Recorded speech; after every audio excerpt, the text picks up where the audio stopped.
This is For You. I'm your host, Lauren Chantel, and today we are with Farrel Hirsch, who is the head chef at the Greenhouse restaurant. So for those of you who don't know Greenhouse, it's really one of my favorites, and I'm not the only one to say so. It's a multiple award-winning fine dining establishment, and its chef, Farrel, has racked up a few awards all of his own. So Farrel, thank you for coming on For You. We're totally honored to have you here. And the first thing I want to ask you is, why did you become a chef? What was the passion journey for you? Thanks for having me on the podcast. So for me, it feels like fun being in the kitchen. It doesn't feel like a job.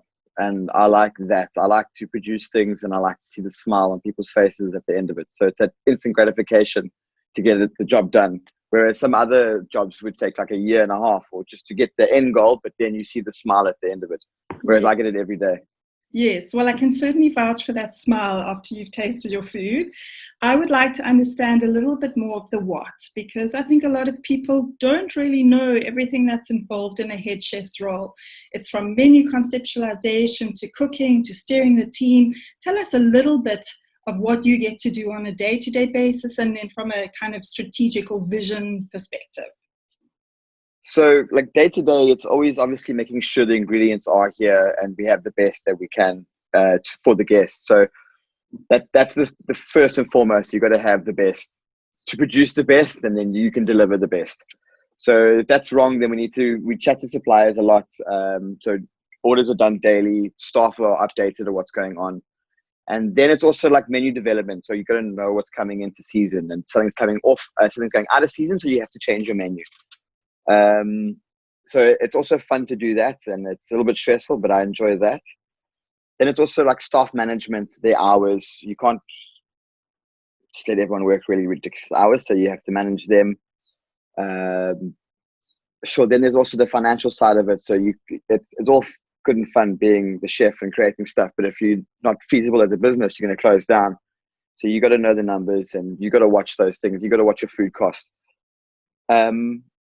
And then it's obviously services every day. So you'll have lunches, dinners, and you've got to produce the best as well there. So it's a lot of work. It is. Yes, it's a multifaceted role, and I kind of liken it to being a CEO. But I know that the greenhouse is open at the moment. For people who want to come and experience the restaurant, what are the opening times? Because I know with lockdown, your opening times have changed slightly. Can you give us an update, please? So we open Tuesday to Saturday for dinners, and then we have an extra lunch and dinner on Friday, Saturday. Okay, perfect. And then lastly, can you tell us some of the new dishes that are on your new spring summer menu? So we've got a couple of fun dishes. I had a lot of time to think about dishes in lockdown. So I wanted to start off with a chicken dish, because I always wanted that humble piece of chicken to be elevated to super fine dining status. And it always reminds me of the French Revolution and Marie Antoinette, and everyone is going through some tough times, and she turned around and said, let them eat cake, or we're going to let them eat some chicken now, but we're going to make it amazing. So the chicken dish, it's a play on like a walkie-talkie stew.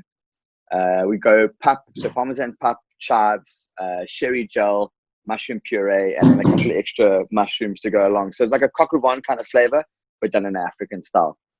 Yeah. We have a new false bay dish. I wanted to make it look like a rock pool.